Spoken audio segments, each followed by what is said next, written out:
Hi dears, ഞാൻ ഇരുട്ടത്ത് എങ്ങോട്ടാണ് പോകുന്നത് വെച്ച് കഴിഞ്ഞാൽ ഞാൻ ജിമ്മിൽ പോവാണ് ഗൈസ്. ശരിക്കും പറഞ്ഞാൽ സൂര്യനെ ഉദിക്കാത്തതാണ് കേട്ടോ. സമയം ഇപ്പോൾ 6:15 ആയിട്ടുണ്ട്. അപ്പോൾ ജിമ്മിന് പോകുന്നത് ന്യൂ ഇയർ ആയതുകൊണ്ടാണെന്നൊന്നും ആരും വിചാരിക്കേണ്ട. ഇപ്പോൾ സത്യത്തിൽ ഞാൻ ജിമ്മിൽ പോയി തുടങ്ങിയിട്ട് കുറച്ചായി. തടി കുറയ്ക്കാൻ അല്ലെങ്കിൽ തടി വെക്കാനൊന്നും വേണ്ടിയിട്ട് പോകുന്നതല്ല കേട്ടോ. ഞാൻ ജസ്റ്റ് ഒരു ഹാപ്പിനെസ്സിന് വേണ്ടിയിട്ട് പോകുന്നതാണ്. സത്യം പറഞ്ഞാൽ ഹാപ്പിനെസ് എന്ന് വെച്ചാൽ ഉദ്ദേശിക്കുന്നത് വേറെ ഒന്നല്ല, ഞാൻ എനിക്ക് വേണ്ടിയിട്ട് എന്തൊക്കെയോ ചെയ്യുന്നുണ്ടെന്നുള്ളൊരു ബോധ്യം, അതെന്നെ തന്നെ ഒന്ന് ബോധ്യപ്പെടുത്തുന്നതിന് വേണ്ടിയിട്ട് മാത്രം ആണ് ഞാൻ പോകുന്നത്. സത്യത്തിൽ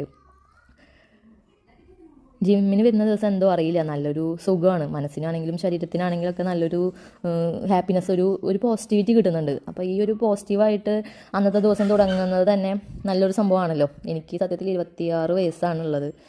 26 വയസ്സിൻ്റെ ഉള്ളിൽ ആർക്കൊക്കെയോ വേണ്ടിയിട്ട് ജീവിച്ചു സത്യത്തിൽ. ഇനിയിപ്പോൾ കുറച്ച് എന്തെങ്കിലുമൊക്കെ എനിക്ക് വേണ്ടി കാട്ടിക്കൂട്ടണം എന്നാണ് എൻ്റെ ഈ 2026 ഒരു തീരുമാനം. ആഗ്രഹിച്ച പോലെ ഒന്നുമല്ലല്ലോ ലൈഫ് പോകുന്നത്. അപ്പോൾ ലൈഫിനെ നമ്മൾ കളർഫുള്ളാക്കിയിട്ട് മാറ്റുക എന്നുള്ളതാണ് മെയിനായിട്ടുള്ള സംഭവം. കിട്ടുന്നതിൽ സന്തോഷം കണ്ടെത്തുക, അതാണ് കേട്ടോ ഈ വർഷത്തെ എൻ്റെ ന്യൂ ഇയർ തത്വം തന്നെ അതായിട്ടാണ് ഞാൻ എടുത്തിട്ടുള്ളത്.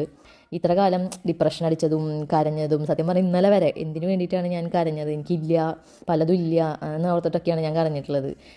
മറ്റുള്ളവരോരോ വർത്തമാനങ്ങൾ, കുത്തുവാക്കുകൾ, അവർ പറയുന്നത് അവരുടെ എക്സ്പീരിയൻസ് ആണ്, അല്ലെങ്കിൽ അവരുടെ ലൈഫിൽ സംഭവിച്ചിട്ടുള്ള കാര്യങ്ങളാണ്, അവരുടെ കാഴ്ചപ്പാടുകളാണ്. അതെൻ്റെ ജീവിതത്തിലേക്ക് ഞാൻ എന്തിനാണ് ഇത്രയും നാൾ കുത്തിക്കടത്തിയതെന്ന് എനിക്ക് ആലോചിച്ചിട്ടൊരു ഐഡിയ ഇല്ല കേട്ടോ. അപ്പോൾ അത്തരത്തിലുള്ള എന്താ പറയുക, ബാഡായിട്ടുള്ള കുറേ തോട്ടുകളും എനിക്കില്ല എന്നുള്ള കുറേ കാര്യങ്ങളൊക്കെ അതൊക്കെ മാറ്റി വെച്ചിട്ട് ഈ ലൈഫിൽ എനിക്ക് കിട്ടിയിട്ടുള്ള കുറേ സംഭവങ്ങളുണ്ട്. അതൊക്കെ എത്ര അടിപൊളിയാണ് എന്നുള്ളത് ഞാൻ നോക്കി കാണാനായിട്ട് ശ്രമിച്ചുകൊണ്ടിരിക്കുകയാണ്.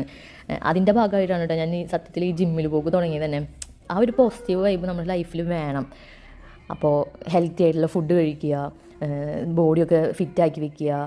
പിന്നെ എനിക്ക് വേണ്ടിയിട്ട് ലൈഫിൽ കുറേ കാര്യങ്ങൾ ഞാൻ ചെയ്യാനുണ്ട്. അപ്പോൾ അതൊക്കെ ചെയ്യണം, പഠിക്കണം, നല്ലൊരു ജോലി കണ്ടെത്തണം. അപ്പോൾ ഇതൊക്കെ ഇതിൻ്റെ കൂട്ടത്തിൽ എനിക്ക് ചെയ്തു പോകണം. അപ്പോൾ അതിനെല്ലാത്തിനും പറ്റുന്ന ഒരു വർഷമായിട്ട് ഇതിനെ മാറ്റുക എന്നുള്ളതാണ്. സത്യത്തിൽ മറ്റൊരാൾ തരുമെന്ന് വിചാരിച്ചിരിക്കുന്നതിൽ ഒരു കാര്യമില്ല, അതൊക്കെ നമ്മൾ ഉണ്ടാക്കുന്നതാണ്. അപ്പോൾ ആ ഒരു സാഹചര്യങ്ങളും കാര്യങ്ങളൊക്കെ എനിക്കുണ്ട്. അപ്പോൾ അത് ഞാൻ പരമാവധി എനിക്ക് വേണ്ടതെല്ലാം ഞാൻ തന്നെ ഉണ്ടാക്കിയെടുക്കാനായിട്ടുള്ളൊരു പരിശ്രമമാണ് ഞാനിപ്പോൾ സത്യത്തിൽ സ്റ്റാർട്ട് ചെയ്തിട്ടുള്ളത്. അപ്പോൾ എല്ലാവർക്കും ഇത്തരത്തിലുള്ളൊരു ദിവസം തന്നെ ആയിട്ട്, അല്ലെങ്കിൽ ഒരു വർഷം ആയിട്ട് ഇത് മാറട്ടെ എന്ന് ഞാൻ ആത്മാർത്ഥമായിട്ട് ആഗ്രഹിക്കുന്നു. അപ്പോൾ ശരിക്കും ഹാപ്പി ന്യൂ ഇയർ കേട്ടോ.